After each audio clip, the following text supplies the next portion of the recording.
مثلاً استاد یا والدین کے لیے احتراماً کھڑے ہو جانا، بڑوں کے سامنے ادباً دو زانو بیٹھنا، یا نبی اکرم صلی اللہ علیہ وآلہ وسلم کی بارگاہ میں دست بستہ حاضری دینا، تو یہ تعظیم ہے، عبادت نہیں ہے۔ کچھ لوگ عبادت اور تعظیم کے فرق کو سمجھنے سے قاصر رہے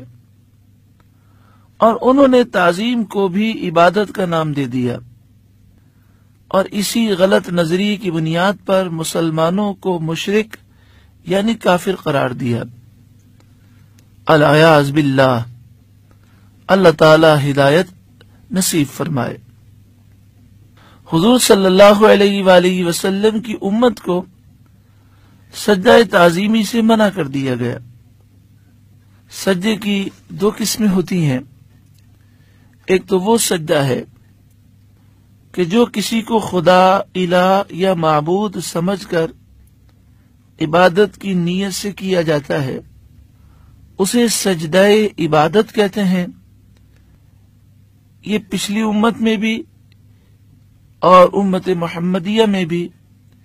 یہ شرک ہے، حرام ہے، گناہ کبیرہ ہے اور کفر ہے۔ جو شخص کسی کو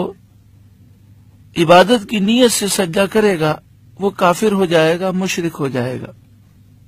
لیکن پچھلی شریعتوں میں غیر اللہ کو تعظیمی سجدہ کرنا جائز تھا،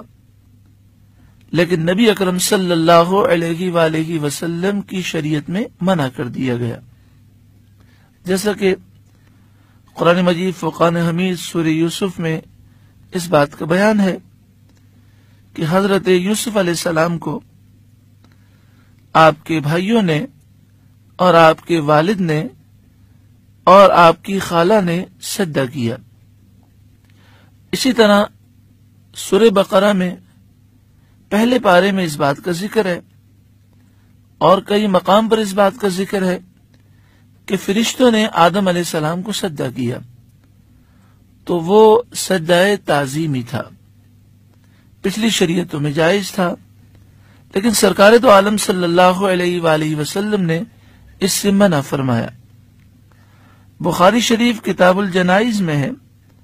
لعن اللہ الیہود والنصارى، یہودیوں عیسائیوں پر اللہ کی لعنت ہو، اتخذوا قبور انبیائہم مساجدا، سرکار دو عالم صلی اللہ علیہ وسلم نے فرمایا یہودیوں عیسائیوں نے اپنے انبیاء کی قبروں کو سجدے کی جگہ بنا لیا، یعنی یہ انبیاء کی قبروں کو سجدہ کرنے لگے۔ تو ہمیں غیر اللہ کے لیے سجدے سے منع کیا گیا۔ اگر یہ سجدہ عبادت کی نیت سے ہو تو کفر ہے، اور تعظیم کی نیت سے ہو تو پچھلی شریعتوں میں جائز تھا، لیکن امت محمدیہ کو منع کیا گیا۔ اب اگر کوئی غیر اللہ کو تعظیماً سجدہ کرے گا تو وہ گناہگار ہوگا، اور ایسا کرنا حرام ہے، گناہ کبیرہ ہے۔ ایاک نستعین عبادت کا ذکر فرمانے کے بعد مدد طلب کرنے سے متعلق ارشاد ہوا۔ انسان کو عبادت پر استقامت اور دیگر تمام معاملات میں اللہ تعالی سے مدد طلب کرنی چاہیے۔ مسلمانوں کا ہمیشہ سے یہی عقیدہ ہے کہ امور عادیہ یعنی جو کام انسان کے اختیار میں ہوں، یا امور غیر عادیہ یعنی جو کام انسان کے اختیار میں نہ ہوں، وہ تمام امور میں اللہ تعالی ہی کو حقیقی مددگار مسلمان سمجھتے ہیں۔ بعض لوگ ایاک نستعین کی تفسیر اپنی رائے سے کرتے ہوئے تحریر کرتے ہیں کہ امور عادیہ میں تو غیر اللہ کو پکار سکتے ہیں، اسی طرح جو شخص زندہ اور قریب ہو اس سے بھی مدد مانگنے میں کوئی حرج نہیں، لیکن امور غیر عادیہ جو عام لوگوں کے اختیار میں نہ ہوں، ان میں کسی غیر سے مدد مانگنا کفر و شرک ہے۔ حالانکہ صحیح عقیدہ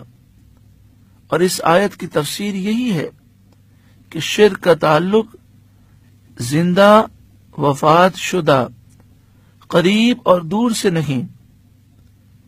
کیونکہ اگر دور سے پکارنا ہی شرک ہو تو کیا کسی بت کو قریب سے پکارنا شرک نہیں ہوگا؟ اسی طرح جو فرعون کو الہ سمجھ کر پکارتے تھے وہ مشرک ہی تھے، اگرچہ فرعون زندہ اور قریب تھا۔ توحید و شرک کا تعلق زندہ، فوت شدہ، قریب اور دور سے کر دیا جائے تو خرابی یہ لازم آئے گی کہ زندہ کو سجدہ کرے تو جائز اور مردہ کو سجدہ کرے تو شرک، استغفر اللہ۔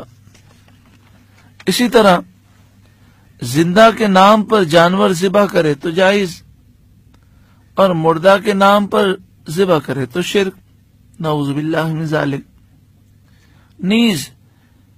قریب والے کے لیے نماز پڑھے تو جائز اور دور والے کے لیے پڑھے تو شرک، الامان والحفیظ۔ غور فرمائیے، توحید و شرک کا غلط مفہوم کس طرح شرک کے دلدل میں دھسا دیتا ہے۔ کیسے شخص نے میت اور دور سے مدد طلب کرنے کو شرک کہہ کر لا تعداد زندہ اور قریب والے افراد کو اللہ تعالی کا شریک بنا دیا۔ یہ بات یاد رکھیں کہ شرک کا تعلق عقیدے سے ہے کہ جس کو پکار رہا ہے اس کو الہ، معبود اور خدا یقین کرتا ہے تو شرک ہے، خواہ دور سے ہو یا نزدیک سے، وہ زندہ ہو یا وفات شدہ، شرک ہر حال میں شرک ہی ہوگا۔ جو سعودی تفسیر مفت تقسیم کی جاتی ہے اس کی بیس بنیاد تفسیر ابن کثیر پر ہے۔ اسی کے مصنف ابن کثیر نے تحریر کیا البدایہ والنہایہ، چھٹی جلد، صفحہ نمبر 24 پر حضرت سیدنا صدیق اکبر رضی اللہ تعالی عنہ کے زمانے اقدس میں مسلمانوں کے سپہ سالار جلیل قدر صحابی حضرت سیدنا خالد بن ولید اور دیگر صحابہ اکرام نے مدینے سے سینکڑوں میل دور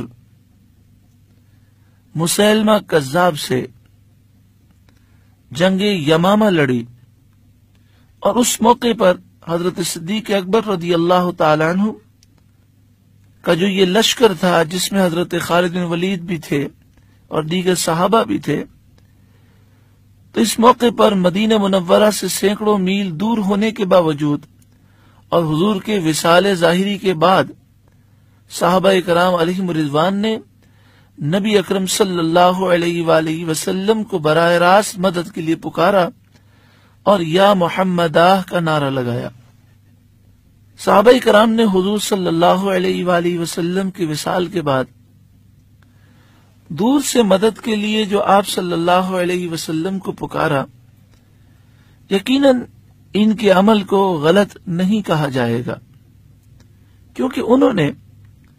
حضور سید عالم صلی اللہ علیہ وآلہ وسلم کو الہ اور معبود سمجھ کر مدد کے لیے نہیں پکارا، بلکہ بطور وسیلہ پکارا۔ مدد کے لیے پکارنا اگر شرک ہوتا تو نبی اکرم صلی اللہ علیہ وآلہ وسلم کبھی اس کی تعلیم نہ دیتے۔